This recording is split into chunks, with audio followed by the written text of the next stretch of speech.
Press the button.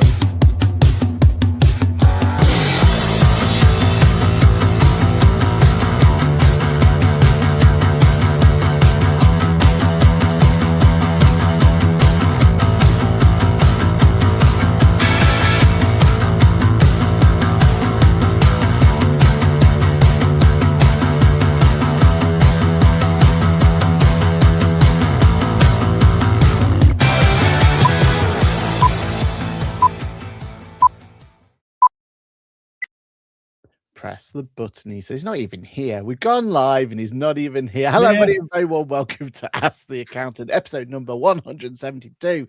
The date is the 16th of February 2026. Hopefully everyone had a very, very nice Valentine's Day.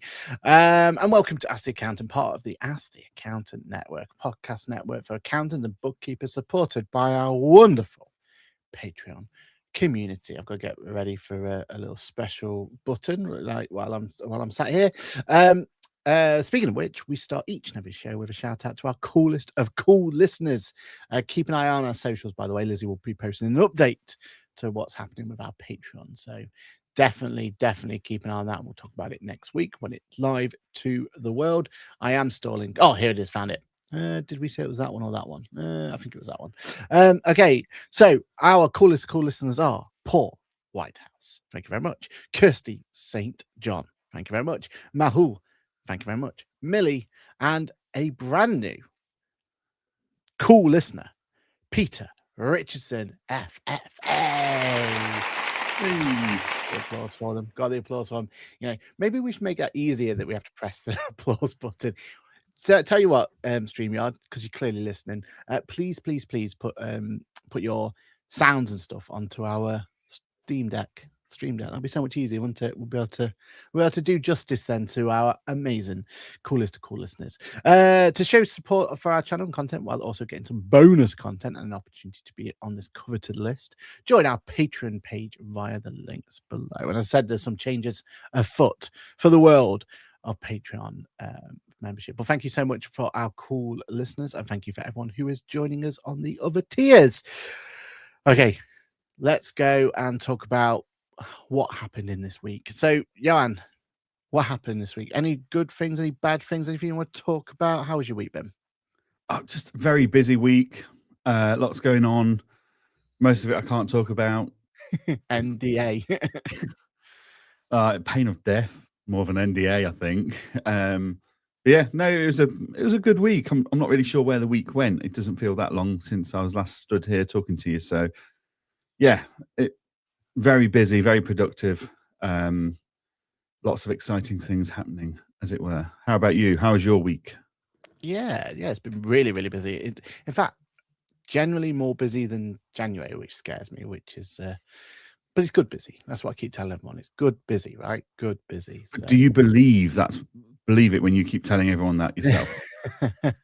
Yeah. No, it is. It's going in the right direction. I just when you're in that kind of development stage, your head's underwater, isn't it? You don't really see the fruits of your labor at that point. So yeah, it'll come.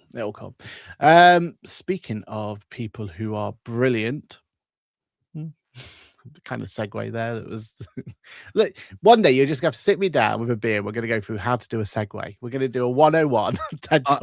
I think it comes naturally. I don't think you've got it. It is. All right, noted. Thanks for that. I'll just be sat there, drowning in my own attempts, and you just sit there smug. Don't you worry about it. Speaking of amazing people, we have our commenters. We have, not only is she a cool listener, but she's number one, Kirsty St. John. Good morning, everyone, with a sunglasses emoji. Are we saying sunglasses? Oh, I've not even opened my window, opened my curtain, so I can't tell you what the weather's like. It's grey. We had snow here yesterday. It was great now, but okay, that's positive. That's progress, right? Yeah. Have you heard the statistic that every day of 2026 it's rained? Yes.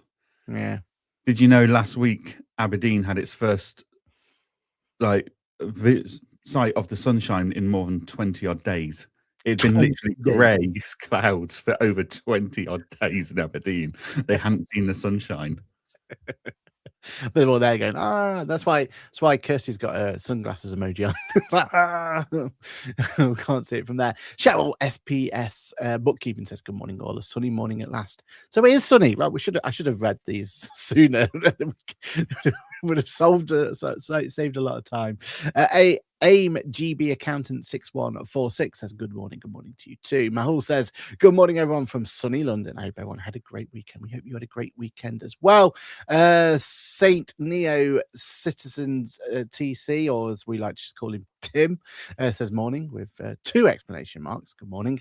Stephanie Marshall 7791 says, morning, gents. Good morning to you too. Paul Whitehouse Chariot Accountant says, morning. Great to see blue skies. Everyone's excited about these blues. I wish, well, when I looked out this morning, it wasn't blue skies, but now I wish I had my curtains open. I feel like I'm missing out. Suzanne Whelan says, morning. Good morning to you too. Mortar Bookkeeping says, good morning, or good morning to you. Lisa Mulhand says, sorry, I was pressing that, sort of pop came up. Morning, good morning to you too. Sue Green M3E says, morning, good morning from sunny Tamworth, just down the road. Hope you're doing well. Yes, Sue, sunny in March today, says Kirsty St. John. Nicola Gardenier, the Cob, says morning, because she calls it a cob. Tim says, vaguely sunny in Guernsey. Well, that's rubbish, isn't it? If it's not sunny in Guernsey, they should be leading the way. We're all in trouble. Yeah. Johan, where did you get that on-air clock? Oh, actually, it's 2 things. Ooh. So it's an on-air sign, which is available at your local B&Q store. And then there's a clock that I got as a Christmas present from my mother-in-law. Oh, lovely. But I suspect my wife brought it for her to gift it to me so I can find out who. The secret's out. Susanna Sisu Bookkeeping says, morning, all. Good morning to you. Hope you're doing well. Sunny blue skies here this morning as well, says Susanna. Oh, love to hear. Right then, let's get on with the topics that we are topicking about today. And we're going to talk about our favorite topic, AI. But this time, it's with a twist. Our favorite... Is that our favorite people? Our least favorite people have implemented AI. And I'm not talking about QuickBooks. Oof, you wash your mouth out with soap, boy. We'll come on to that later. Yeah, in a positive way as well. HMRC Assist is now live and proved to be a game changer for reducing user error, improving filing accuracy, and helping customers get their submissions right first time, says Craig Ogilvy. I always wonder if I get his second name right or wrong, because he pops up everywhere these days. He's like our MTD champion for accountants, isn't he? Good old Craig. But is it Ogilvy? Is that how you pronounce it? Do we know? I couldn't tell you. I just know him as Craig from HMRC. Yeah. I just think HMRC need more Craigs in their team. Be more Craig is what be more Craig. Be more Craig. Is what we've learned today. And here's the thing: a number of software developers in the MTD for income tax space are already on board. I'd like to give a shout out to the early adopters who are already building HMRC Assist into their products. We've got ClearBooks, Sage, loving that. Capium, loving that. Hammock, that's good to see. Quickfile, Coletia, I don't know who Coletia is. Any accountants, Tax Haven, tax updates, going through there. So essentially, we have an AI bot, maybe, or agent. What's the term these days? That have been put directly into these software and designed to hopefully, fingers crossed, reduce errors. What's your thoughts and feelings around this one then, Johan? It's definitely not there watching us change numbers and well, not us, but our clients change numbers and file things that aren't true, is it? Is that what you're going for? I think the nanny state's watching. I mean, I don't know how many end users use those tools that it's been plugged into, without any bookkeepers or accountants involvement. But assuming it's giving out the right information, it's reliable and it's accurate, then it's one less plea of ignorance that HMRC will accept, isn't it? Like, I didn't know that I couldn't claim for that. Well, actually, there's an HMRC AI-powered bot in your tool telling you couldn't. Yeah, I mean, we're never going to be given the adoption figures and the usage numbers, are we, on this? But I don't know that it's going to see huge amounts of traction. I would say the outlier to this, so Clearbooks, KPM, Hammock, great. Yep, fantastic. But Sage, especially with their new relationship with Monzo, Tide, and Yeah. HSBC, that could be pretty powerful, right? And it depends on how far you go. I would be very surprised if they can go down to transactional level, like you were just saying there, like can claim or can't claim. Maybe it can, maybe it can't, but that seems like the stretch, right? Like that seems like a stretch of going that far in. But what I'd love to be able to see is this is an opportunity to go, because at the moment it's very much the message we kind of give to clients, isn't it? Is make sure you get this right, fill that tax questionnaire out properly, because when we press send, they're then going to read it, and if you get it wrong, you're going to be in trouble. It's that sort of mentality, isn't it? It's like get it right now, take your time, blah blah blah blah blah. Wouldn't it be nice though if this HMRC assist, and I don't know if this is what it can do, tinfoil hat moment, but wouldn't it be nice to be able to pre-check the checks they're going to do and say, well, just so you know, if you send this as it is, we're going to ask questions because this is not what we were expecting, right? Like P60 information, making sure that connected and comes through. But Now that would then require you to have linked the HMRC Assist AI chatbot to your government gateway account. But that's the whole point of this, right? Because it's MTD. You can't file an MTD without being connected in the first place. So this should have that sort of access, right? Like for me, because also take it a step further, right? If you've got eBay income and it's expecting to see eBay income, if you've got, Ubering or whatever it's going to be, right? If you've got these new, because I'm pro this whole idea of having this connected network, and let's make sure that everyone's on a fair playing field, right? Let's not have it that the people who choose to submit their eBay earnings get penalized and people who don't, right? So I love this idea. Why not? Just how the HMRC have run for decades. But I love the idea of having that chance to check. But it seems at the moment it's very much a case of you post it, you file your tax return, and you just hope for the best. You get no real feedback or anything, do you? Unless you get it wrong, and then you get an inquiry, and then it's kind of like getting told off. What if this could stop you, not stop you, but like prompt you when you're submitting your return to go, you know what, we were expecting to see some eBay income. That's what we were told. And then you could maybe give an explanation there and then, or go, oh no, yeah, sorry, I forgot about. You know what I mean? Like give that feedback there and then. That's what I would love HMRC Assist to be doing. I'm not too fussed about telling them if it can claim this, claim that, and all that sort of stuff, because I don't think you can get that. Pivot them from policing tax and tax submissions to educating and coaching, and I'm not sure that makes them any money. Like, I'm sure they were thrilled when 1 million people didn't file tax returns and they suddenly had £10 million revenue from fines. Like, yeah. But I think that's also the problem is HMRC don't really know from one day to the next. Are we policing this? Are we putting our arms around people and aiding them and helping them? Are we educating and informing? Like, I don't think they know yet. Yeah, that is very true. But what I do know is policing it makes them a lot more money than educating them. I mean, my question will also be is, where's everyone else in this list? Like, there's some big hitters not there, right? Like, where are they? Why are they not included in this list? Is it went aware of it? Didn't feel like it was worthwhile implementing it? Like that, I think that's another story that we need to get to the bottom of, isn't it? Because like some people prioritize putting lenders in their platform instead of assistant HMRC tools. That would have been more helpful. Oh, ouch. I'd imagine that's different departments and different commercial terms at that point, isn't it?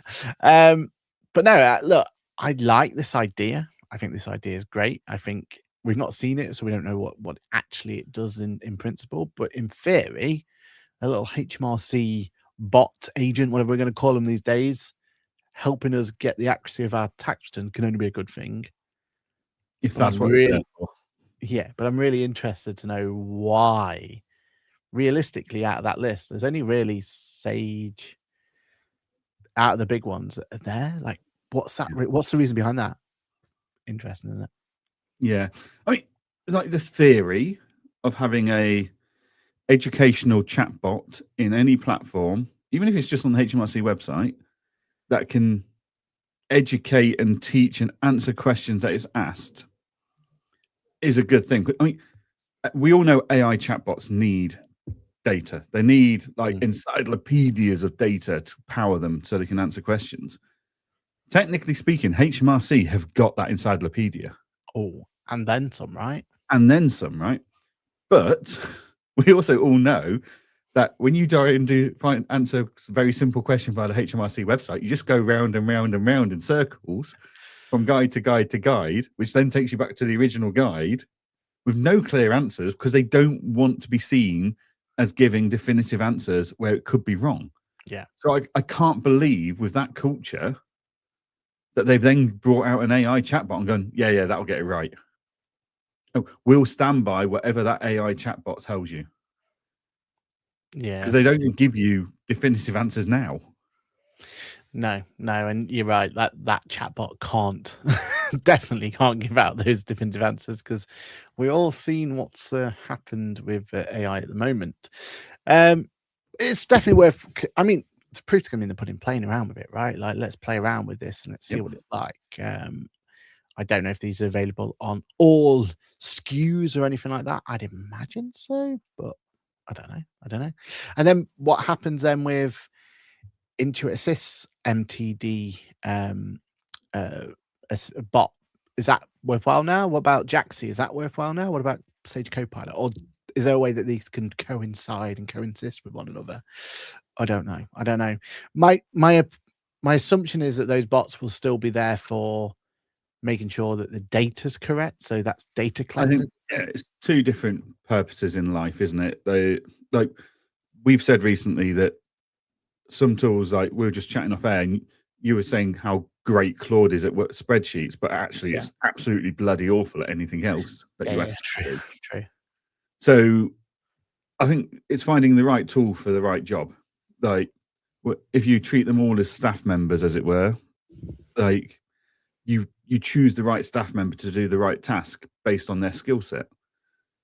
So you'll ask Jax/Intuit bot one series of questions, and another series of questions will go to HMRC bot, surely. Yeah. Do you see it as a bot though? This HMRC, we don't know what it is, right? And this is sometimes where it gets a bit wishy-washy, isn't it? Like, I love the idea that Craig's promoting HMRC Assist, but I don't know enough about it to really get an impression of should I be excited or not excited, right?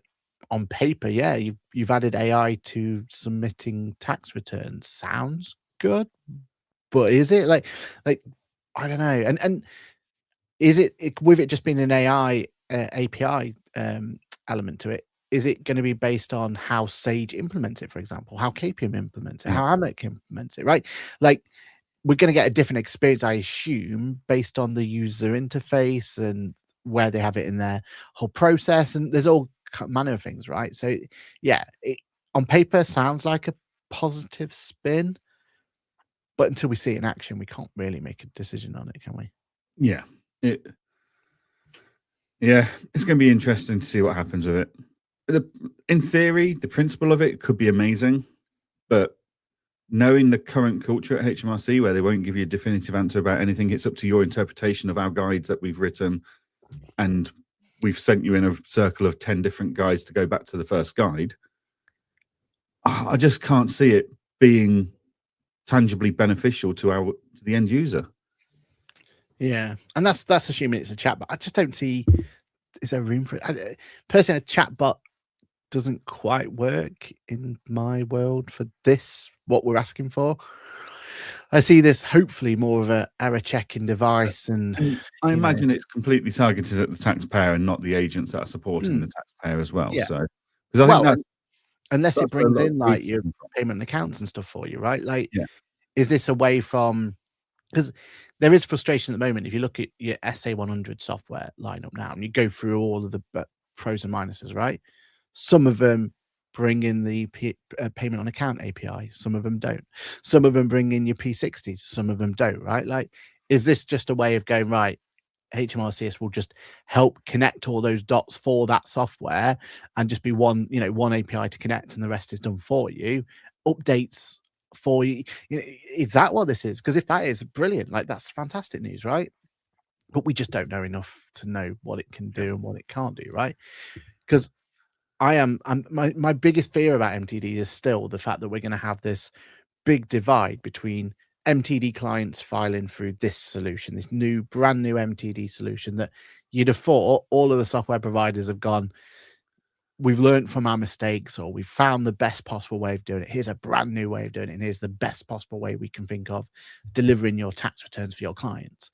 And then you're still going to have your old clients on your old traditional SA100 solution, right? I've got this horrible feeling I'm going to be going through doing my first MTD proper return and going, I wish all my clients would file this way, because in theory it should be a better experience, right? We should get payment accounts automatically. We should get all of that information all the way through. And if this HMRC can help us connect those dots so that it doesn't matter what solution I'm using, I'm getting a consistent experience. That's what I want this HMRC Assist to do, not a chatbot that's just going to sit there and not get used. Yeah, I think like everything, you're looking at the very end goal of possibilities and not assessing it on its actual what's there today. Whereas I'm a lot more, if it's not functional today, I don't care. Can tell me when it's functional. Yeah, true. What's the point of just putting out another chatbot, right? Like that's what we've got to remember, isn't it? Going through from there. Cool. Have I lost you? It went. No, I'm here. Oh, good. Yeah, my screen went weird. Right, okay. I'm having technical issues. Well, maybe it's from last time. Last week we got the haunting from last week. Let's move on from one AI bot to another bot keeper. Yeah, we're getting there. Great. Yeah, well done. Look, BotKeeper unfortunately has shut down. It's not the only one in this industry that's not with us anymore. You spotted this, Jan. You want to talk about what you've seen, what's happened, all that sort of stuff? The floor is yours. Yeah, so obviously last week we covered about Genesis AI, which was a bot to do bookkeeping and stuff, shutting down after their investors pulled out. BotKeeper then announced last week that they'll be shutting down. Now, BotKeeper weren't big in the UK, but were relatively large in the US of A. They're actually they were entangled in a bit of a scandal, shall we say, last year, where they were telling everyone everything was being done by AI, but actually there was a huge offshoring operation in the Philippines that were doing it all. Which, to be fair, Genesis was very much the same. Genesis was getting offshoring teams to teach the AI, but Genesis were very open and transparent about that from day one. So it wasn't a scandal for them because they were open and honest. BotKeeper weren't. But yeah, BotKeeper have said basically there's been an amalgamation of some firms in the US of A, which has led to them losing customers and revenue, and it was unrecoverable. So they will be shutting down with immediate effect, basically, from what I've read. But yeah, I mean, I suppose it brings us back to the conversation we were having last week of, have people had ideas about what AI can deliver and started selling the dream before the technology was there, never mind the appetite from the industry? I don't know. I would love for our software providers to be a bit more open and transparent with us as users and go, actually, this is the percentage of people that use the AI in our tools that we're marketing about. Like, for years, practice management tools were saying, like automated emails, it will change the way your practice works. But actually, when you spoke to them, a very small percentage of firms actually used it.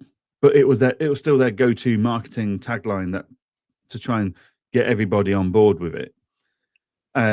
So yeah, I would love tools to be a bit more transparent in, actually, we might be pushing this on the marketing channels, but the adoption rates are pretty lousy.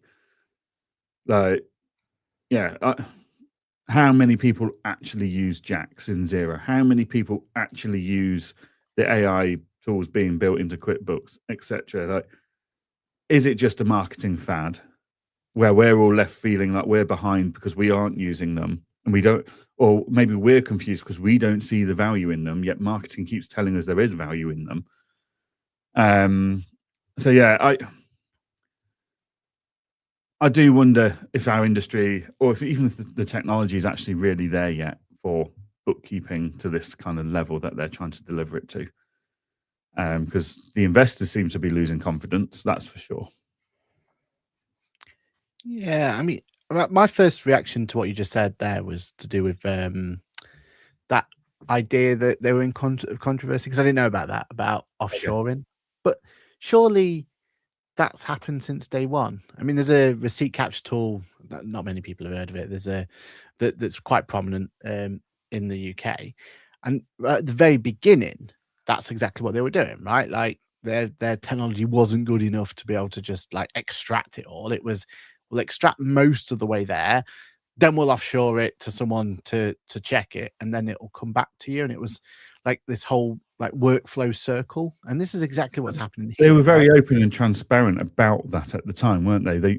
They would explain that is the process. They never turned around and said the software is doing it all, whereas BotKeeper were basically misrepresenting their product and their Well, processes. BotKeeper was telling you it was AI when it wasn't. Yeah.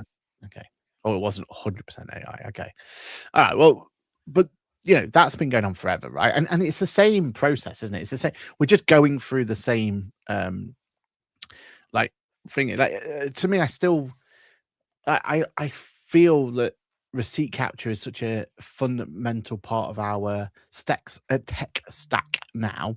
And it is, right? Like it's an important part of it, but we've made it an important part as an industry. If you really think about it, is it that groundbreaking that what we're doing now by adding bank account transactions and putting the categories automatically via AI, that's not as groundbreaking as it needs to be, right? We're almost making a mountain out of a molehill over this, because same as receipt capture, we made it like a fundamental part of our tech stack. It's like you can't build an accounting practice without picking a receipt capture provider at one point. Yeah, you had to have one and had to go through here, and you know the solutions that were built into your FMS solutions were terrible, and we couldn't ever build our practices based on that, right? Like that's what we were telling each other, and that's how we were building it. And it's almost feel like you know, I don't see how that became so prominent, like so important to us, yet we haven't seemed to crack adding bank accounts and adding bank transactions in the same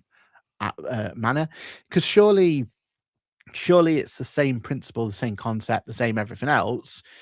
We're getting raw data, in this case a bank feed, and we're posting it directly into our FMS solution. Like why was receipt capture such a boom, and then these bot keepers and Genesis and all those sort of ones haven't quite figured out? Because if you think about like the price comparison, I don't feel like they were massively different to what we're happy to pay receipt capture, you know, per transaction.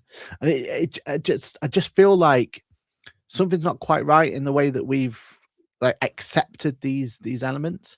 But that being said, like the video I released this last week was all about Xero's auto reconciliation, which is obviously the wrong name, but yeah, they've auto reconciliation versus Intuit QuickBooks, you know, auto categorization. And my, you know, overall, the tech on both sides, really, really impressive. You know, yes, there's flaws. It's never going to be 100%. It's going to have to learn over time, blah, blah, blah, blah, which is exactly the same what receipt capture was 10 years ago, right? Yeah, and we all accepted it, right? Oh, it's not perfect, but it's consistent. It's quicker. You know, we gave it a pass because it was saving us time and it was giving us opportunity down here. But ultimately, the infrastructure it's all built on was, you know, is flawed, and that's the case of especially Xero at the moment, because they're having to try and like just bolt it on and not having to build in anything else. And you'd have thought like a BotKeeper or a Genesis or something having a chance to build from the ground up and then post it in. I imagine their biggest problem, and I saw this on a post on LinkedIn, is they're struggling because they can only take their solution so far, and then the APIs of these solutions are preventing them from taking it all the way, right? But again, isn't that exactly how receipt capture was? I just see these parallels between the both solutions, and we almost gave a pass to receipt capture, and the whole industry accepted it and made it a must-have tech stack solution. But for bank feeds, we're not quite ready to accept it. Am I being too harsh on the industry? I think with receipt capture, though, we were seeing tangible benefits. Okay. Because we weren't sat there keying in receipts anymore. Like, there was a tangible benefit. A lot of the AI hype at the moment is marketing hype, and the tangible outcomes in products just aren't there yet. I think they will be. I think AI will have a huge tangible benefit to us all in the future. Yeah. But we've got too many softwares selling us a dream and not being able to deliver it yet, whether that's under development, under investment, or technology's just not quite there yet. But it could be in the future. I don't know. Like, but receipt capture, I saw tangible benefits from day one of implementing it. AI tools in Xero and QuickBooks and stuff, I see no tangible benefits to me on a day-to-day basis at this time. It's there, it's marketing hype, and hopefully in the coming year or two, we'll see tangible benefits. But for now, the benefits aren't tangible enough. And maybe we're talking cross purposes here, but for me, let's just go back to core basic, right? Receipt capture, you have a receipt and the software extracts that information for you, date, picks a category for it, amount, VAT, and then gets it ready to post into your FMS solution, right? Again, I hate the word FMS solution, but apparently that's the term we got to use. So that's what the AI, the receipt capture, and let's be honest, that's AI, right? It's OCR technology. We just didn't call it AI back then. If it was released today, it would be AI, right? And that's what the term All would receipt be. capture softwares will now tell you we've got AI powering our receipt capture. It's like, no, it's OCR, but okay, fine. But it's still OCR is a form of AI, right? It's a Yeah. machine learning sort of technology, right? If we're going It's to like put it in that, banking rules. It used to just be banking rules. Now it's AI. yeah, exactly. But if that is the concept of receipt capture, and there is definitely tangible benefits there because you're not having to physically key it in, what's the difference between auto and that's what I'm aiming, because this is what BotKeeper and Genesis was all about, with auto categorization of your bank. That's what the principle of what these tools did, wasn't it? It was basically did your bank feed for you. But And I think it. Xero and QuickBooks and Co have come along and Sherlocked them earlier than planned. Like, because let's be honest, none of the built-in or acquired and plugged-in receipt capture tools that QuickBooks, Xero, Sage, etc. have got. I mean, Sage is probably the outlier of this, actually, to be fair to Sage. But the QuickBooks and Xero solutions were crap. So you had to use an alternative provider. Whereas bank categorization, like even just banking rules, as they were called back in the day, are still better than what Genesis and BotKeeper could potentially do at no extra cost. And now Sage, QuickBooks, and Xero have launched their categorizing tools powered by AI. I just don't think BotKeeper and Genesis got up and running quick enough and made a strong enough foundation in the market for themselves before the big boys caught up and actually did as equally good a job. Yeah, I guess that's what. Yeah, from a comparison point of view, you can just use the tools within. Yeah. Whereas I would never recommend QuickBooks receipt capture. I'd always put them on a third party. I'd never recommend Xero's HubDoc. I'd always put them on a third party. Yeah, because the big boys just never nailed it. They just never understood it. They never nailed that market or their tool to go into that market. Whereas Best in Class did.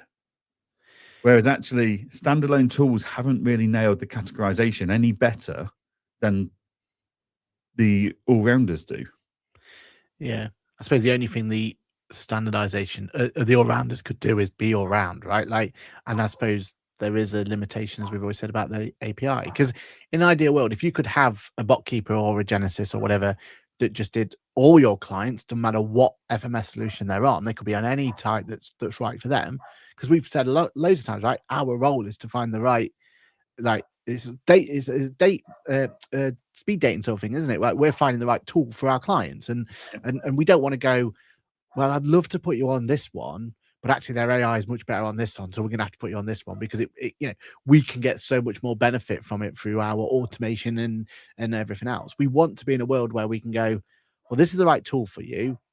You use this tool, and here's a training to use that tool, and our whatever solution we're using just interacts with it seamlessly, right? That's the ideal world. That's the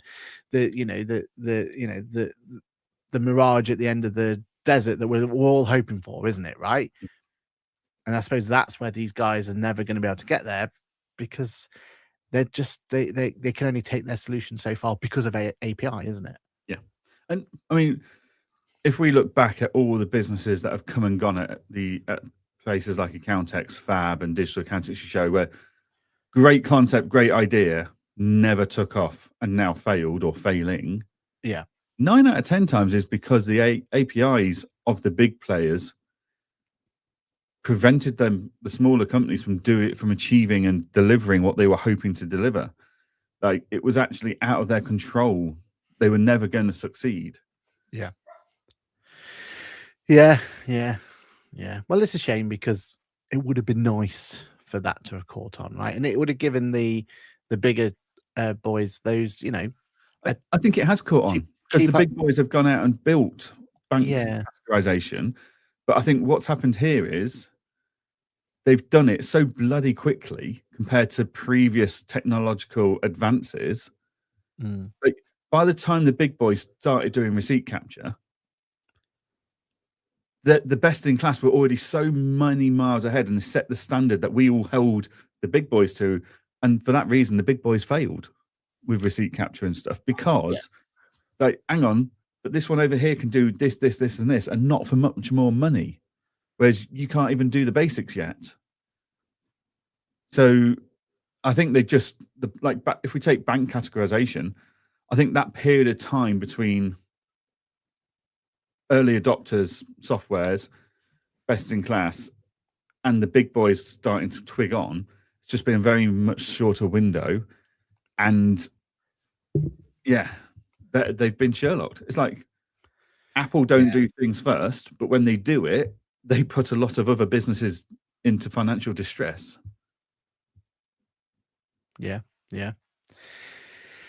I suppose that's all we can really see from this all, isn't it? Is that at the end of the day, the frustration is there. It just means that there's only really going to be 2 or 3 like ideas at the table. Whereas if we had others fighting them at the same time, they'd have different concepts and different ways of doing it. So we'll get it right, so we'll get it wrong. But we'll that's how we progress this whole feature set, right? Is by having different ideas and different concepts. I mean, already Xero and QuickBooks have gone completely different directions. Who knows which is right or which is wrong at this point? We're all sitting here watching on the sidelines, going, okay, that's an interesting way of doing it. And depending on which side you pick, you're trying to adapt that solution to the best you can to your workflows and trying to make it work. But we don't know if either way has gone the right way at this point in time. It would have just been nice to have someone else come along, which is what that analogy of that receipt capture, right? Solutions came along, they showed how it was done, and in fairness to the big boys, they are slowly catching up now. There are, I've seen some stuff in the Xero world that looks amazing. I've seen some stuff in the QuickBooks world that looks amazing and can be on par. 8-9 years since the original 100% tools launched, like since receipt bank and auto entry went all guns, was 8-9 years ago. For the big boys to only be catching up now, whereas in the AI powered categorization market, we're talking 8 or 9 months, not 8 or 9 years. Yes, yeah. 100%. AI is evolving fast, says Paul. Hollywood is getting nervous with Brad Pitt, Tom Cruise fight scene. Only a few months ago, AI had people with 6 fingers. Now it's indistinguishable from the real thing. Yeah, exactly. Yeah. We're not the only industry that's affected, are we? Like, we are, part and parcel of a much bigger shift. Kirsty St. John says, the way you describe that sounds like market manipulation preventing incoming people, or is this just free economy? Yeah, I mean, free economy. Like, but if is it? Yeah. If Engager didn't do something to stand out and looked at different features and stuff, we'd have never got past the big boys. Yeah. Like, but haven't the big boys also learned though? Because back to the receipt capture analogy, it was they could access as much of that API as much as they want free of charge. Now, for them to build a similar product, there's this big gate in the way called API fees, and they're going to have to build these fees. So we're never going to have that big boom again, are we? Because you've got to have a solution that's financially viable from day one. You can't just test the waters. You can't just try and figure out if this is working. You've got to have something very, otherwise you're just going to be throwing lots and lots of money into the trash can, aren't you? Yeah, I mean, there's definitely plenty of investment out there. There's definitely plenty of ideas out there. But it's down to whether you can get the idea into a deliverable product and get traction in the market quick enough to get the return on investments the investors want, without the big boys coming in and going, we can do that and we can build it in for free into our tool. Like, the only ways you're going to get in are low prices. Like, look at Apron, for example. They've come into a market that we all assumed was completely dominated. They're doing well. They've got huge traction. Yeah. Because they've come in, they've kept it simple, they've kept it cost effective, and they've got adoption rates. Like, it is still a free economy out there, but a lot of people have ideas and they don't understand the industry, they don't understand the marketplace they're entering properly. And you kind of go, well, actually, have you looked at all of these? Oh, I didn't know any of those existed. Or did you know so-and-so is looking at this and is planning, has just started releasing stuff? Oh, I didn't know that. It's actually their lack of market research. So someone in a Facebook group over the weekend said, oh, I had a meeting with my accountant. I'm not an accountant. Took them a few days to send me a letter of engagement and stuff. And they were saying to me, oh, I have so many meetings. I've got to catch up with all my notes. Like, does anyone not think AI could solve this with note takers? It's like, there's plenty of note takers. What there is is a lack of adoption. Yeah, 100%. Like, the post, it was really obvious that this guy just thought, oh, I'm just going to build a note taker for accountants and bookkeepers. It's like, I think you'll find we've got plenty of those. What we haven't got is adoption of them in our space, because people are concerned about security, or they're just not aware and stuff like that. Like, it's just basic market research that people get an idea and they get carried away with it. Yeah. So no, I'm not worried that it's anyone's controlling the markets. Like, it's still a very free market in our industry for software. It's just whether people are doing the market research properly and are able to get their product to market quick enough and get the adoption quick enough. That said, though, isn't it strange how, or is it not a coincidence that both Bookkeeper, Genesis, and we've had a load more, have gone under, just as Xero said they're going to charge for their API access? Like, there's that, and that's what I'm saying. Like, there is still that. Now we've got a completely different kettle of fish to what we had back in the day of receipt capture world. The market's always going to change. Like, look at how many MTD products were around in 2001 to 2002 that aren't with us today. Yeah. Because HMRC moved the deadline, and all of a sudden, everyone's funding runways stopped and ran short. And there's more that they need this first quarter return to be a huge uptake in sales. Otherwise, I don't think they're going to be around this time next year. Like, that is what comes with running software companies, is there is always going to be external factors, whether it's people putting their prices putting prices on APIs, whether that is Xero, QuickBooks are doing the same thing, they've just got higher threshold rates, or whether it's HMRC delaying legislation, cancelling legislation. there's always going to be factors, but actually, when you really look at it, none of those factors matter. What actually matters is a lack of adoption because they've not got it through to the market and got the adoption rates right. They've got their messaging wrong, or a lack of research when they've gone in and gone, oh, when you do a fancy dress party and you rock up in the same costume that everyone else is in because you've not thought out of the box, but you're walking to the fancy dress party thinking best costume ever. No one's gonna have thought of this bad boy. Like that is literally what it's like in our industry. People aren't doing the research properly. Yeah. Free agent auto bank reconciliation works really well, and you kind of expect that, right? Like they should, and they just don't call it AI. Yeah, but they should be market leaders in that because they have access to all the data. It is already there. At the end of the day, it should just be bringing up of where did you post it last time? Like just something as simple as that as a suggestion should be something that is just baked into all of them, right? The only difference between Free Agents one and QuickBooks and Xero's one is the marketing team haven't got their teeth stuck into it with the AI concept. Otherwise, it would be branded as powered by AI and like, yeah. But it is machine learning, isn't it? Like that's what it is. That's the concept that we're there.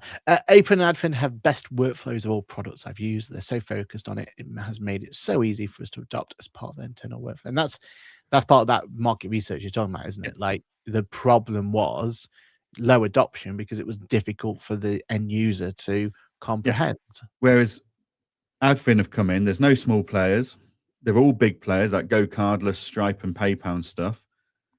No one could work out, because many had come and gone in the meantime, how to get into powering invoices through QuickBooks and Xero without getting signed off by them, as it were. Yeah. And direct integrations, which unless you wanted to pay them a lot of money, QuickBooks and Xero wouldn't do anyway. But they solved the problem, and that got them huge traction, and their rates are lower. Like, yeah, it's just like Apron, their speed of their receipt capture from day one was phenomenal. Like they're reading. So there's always space in this industry, but you have to have actually worked it out where your niche is and how you can break the monotony of what is there today. Couldn't agree more. Speaking of niches, what about if you had a solution to look at all of your clients in one area? Well, that's what Intuit Accounting Suite's done. So Intuit Accounting Suite by Intuit. You didn't like that one. It was a the topic, never mind the segue. Oh, right, okay. Well, I'm judging it purely on segue at this point in time. Yeah, so you have to declare hashtag ad at this point because technically you've been paid to push it. Yeah, but have I though? Have I been paid to push this particular Or one? the hashtag ad on LinkedIn you have. I was paid to promote that one section, yes. Definitely not paid to promote every other aspect of Intuit Accounting Suite because I've been talking about it for ages, right? Like I went to Vegas because I was that excited about it. I have been involved in many meetings about it. I've done many videos about it already, completely free of charge. And yes, there is a hashtag ad post out there. You've all seen it, or hopefully all seen it.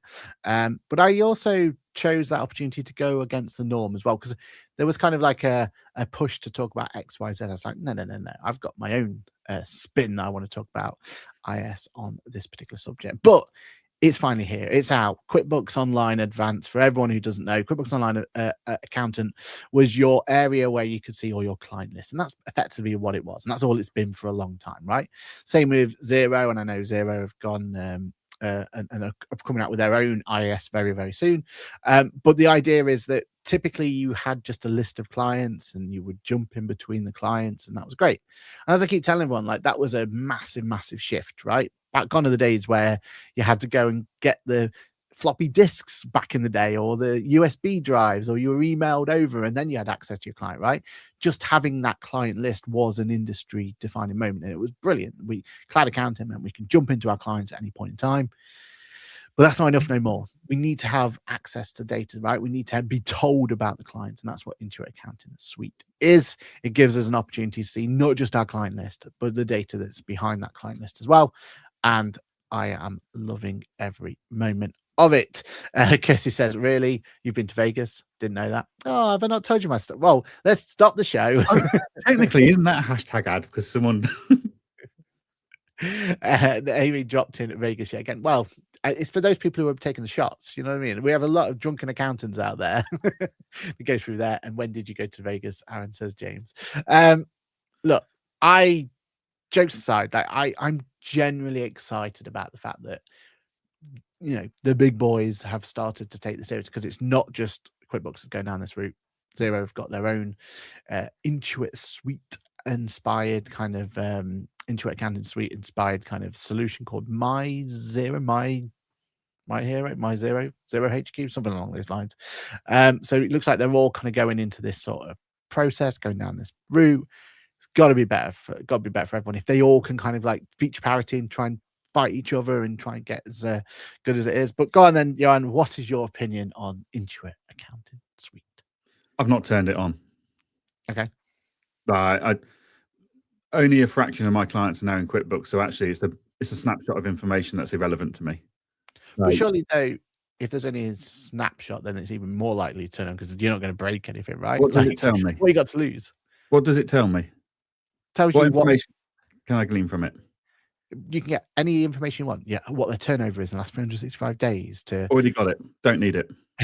It's in Xenon, which means it's in my practice management, aka Engager. Next. But then you have to pay for that, though. Yeah, but I've got it all together. It doesn't matter whether it's in Xero, Free Agent, or QuickBooks. It's all in Engager through Xenon. Next. But again, you have to pay. So this is a free tool. But I'm paying. Well, no. Check yourself. It's free today. They have made it explicitly clear it will not be free forever. And at the moment, it's $149 a month in America. Yeah, for certain features, though. So there is a tiered approach to what you get. So you have the core version of IS, which is access to the clients and data and all that sort of stuff. And then there's a tiered version on top of there, which is like capacity planning and stuff like that.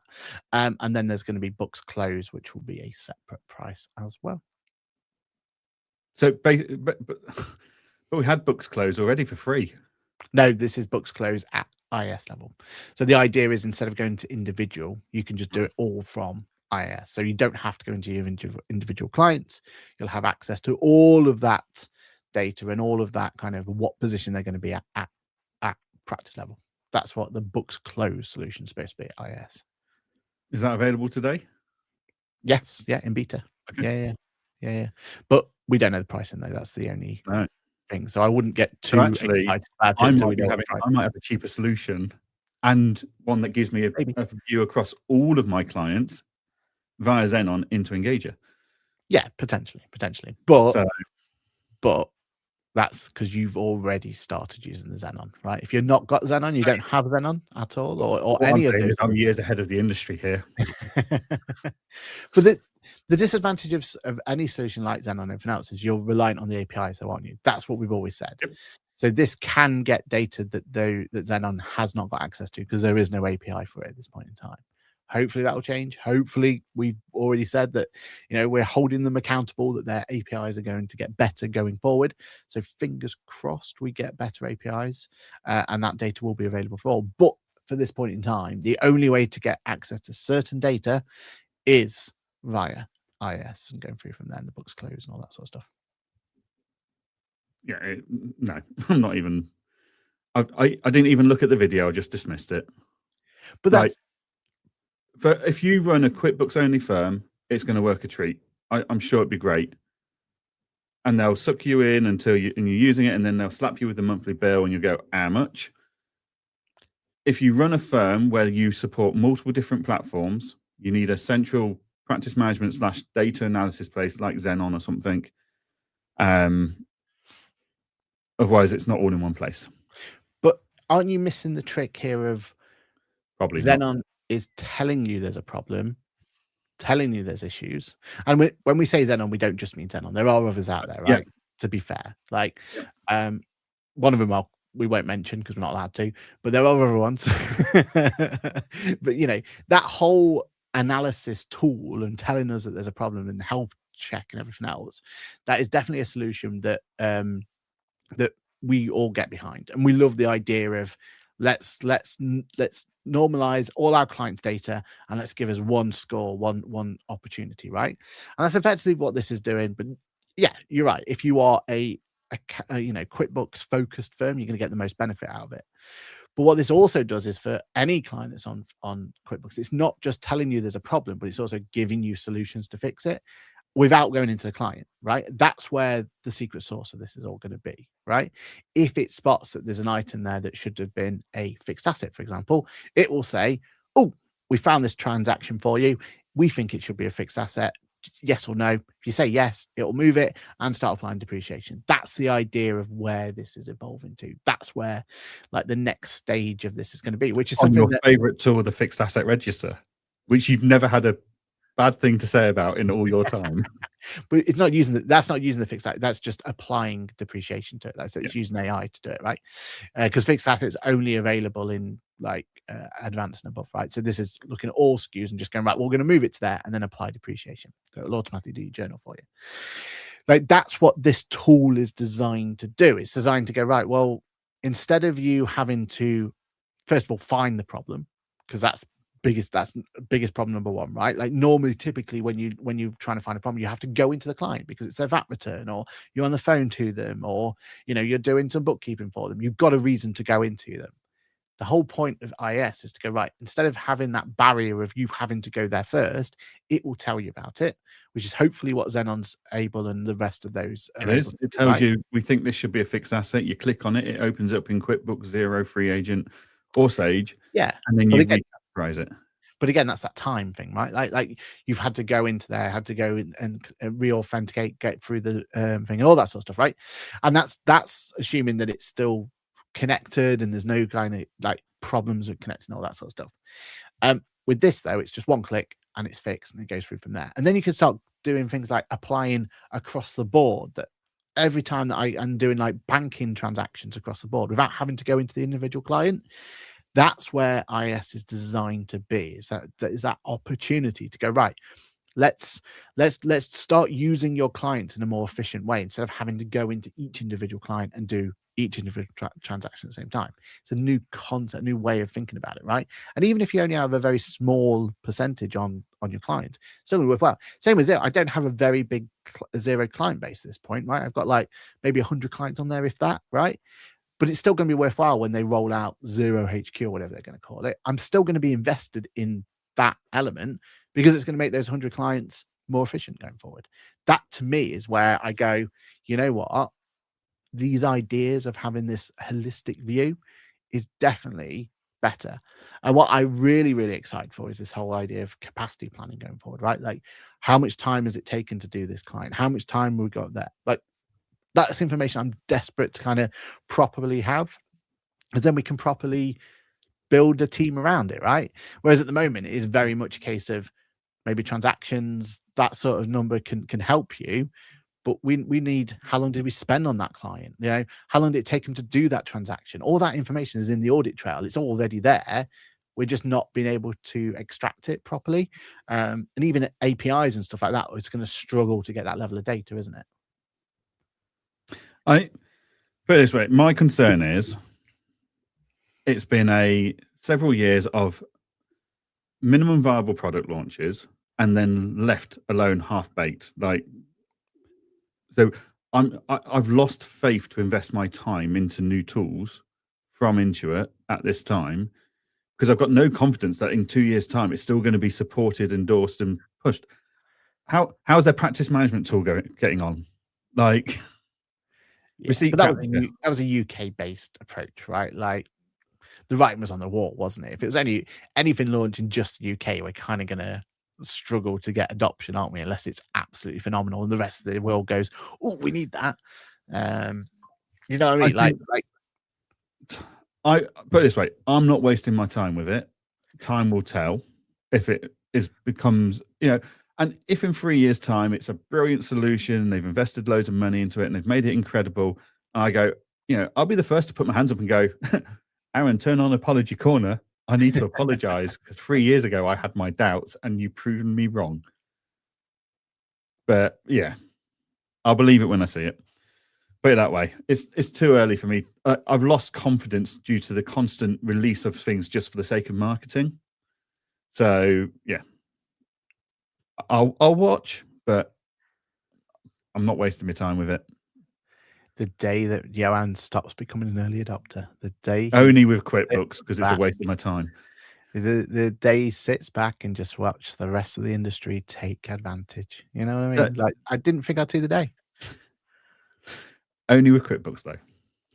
Well, you say that, but the Xero is going to release a very similar product, right? Well, a similar-ish product. And I've never used their PM solution or their... But this is... I don't see this as a PM... This isn't a PM push, because practice management is so much more than just accessing your clients and accessing client data. Has QuickBooks realised that now, has it? but again, the practice management push in QuickBooks was a very UK centric, and it was always going. The writing was on the wall, right? We should have seen that, right? I did. It was always going to be, yeah, I know, but it was always going to be a very, niche product that got some love, didn't get, like you said, that those criticisms you said there were probably fair for practice management. When you've got the global team building and shifting and putting all the resources in, that's when you've got to start looking at it. And generally, I think this is a pivotal moment. This is the same as cloud accounting, right? This is going from desktop to cloud. This is cloud to actually holistic cloud, like the opportunity to see all our clients under one roof. It's very, very exciting. We're 2 minutes over, so let's leave it there. If in 3 years' time I'm using it, and I'll be the first to apologise. But for now, I'll believe it when I see it. You said yourself it's not 3 years anymore, it's 3 months. Well, I definitely won't be using it in 3 months' time, so it's already failed. I'm just going back to your previous point. Yeah, no, things are moving. We don't do it in years anymore. We did it in months. You know what doesn't move at a fast rate? QuickBooks. Well, it did with this. I mean, this came out in less than a year. They've been talking about Intuassist since over 3 years now. No, it's not been 3 years. It has, because I've seen the photo. Literally, Facebook pulled up photos of us at an event listening about it. No. Yeah. Well, Siri's coming as well, so I'll keep it in the same boat. You know what I mean? Like, how about Google? Yeah, less about that, the better. Less about that, better. And that is it. That has been our episode of Ask the Accountant, episode number 172 on 16th February 2026. Thank you, everyone, for talking, commenting, putting the information in there. Thank you for our wonderful Patreon cool listeners. Don't forget that there is some updates coming your way, so keep an eye out for it on the social channels very, very soon. I'm sure producer Lizzie will be very busy over these next couple of days with Ask the Accountant content. Jan, what's going on in the world of you? Anything we should be excited about? At home all week, lots and lots of meetings and calls, always lots of things going on, none of which I can tell anybody about. But yeah, just there's a lot of things going on which will have huge tangible benefits on day one of our releases, because that's how it should be. So yeah, that's it from me. What about your week? Have you got anything going on? Any more hashtag ads? I'm making the most of the tangible benefits that came with IS. So, I'm going to be loving life. My clients will never be more happy with me with my... What are you doing after 10 o'clock? What? I will be making the most of every of those tangible benefits there, especially when at the moment it's free of charge, right? Like, I'd be stupid not to. Yeah, we'll see. Gateway, that's how they get you. But that's how it should be, right? Like, get me in, get me on that thing. Let me, get me excited for it. Never worked for them in the past. They can charge what they need to charge then. Look, I will be excited using that. I have a very busy week. We're up to, as you can imagine, up and down the M1, doing all that sort of stuff. And also it means, is it this time? Yeah, by this time next week, I would have met a guy called Lando Norris. You've heard of him? Yeah. You're at Bahrain, are you? No, he's in London actually. Oh.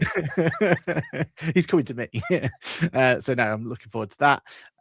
What else we got this week? There was something else this week. Yeah, I'm on some. Oh, I can't remember who it was. I'm on a podcast or webinar or something at some point. I should have been more thingy, but I'll let people know. And then there's a busy week next week, right? Is it the start? Oh, no, it's the week after. Week after is QuickBooks Connect, and we'll talk about more then. Oh, the invite only. yes, people only event. Is it? of the year, Well, yeah. it's definitely not yes people only by what we had last time, where we had 0 people walking around. But yes, it was.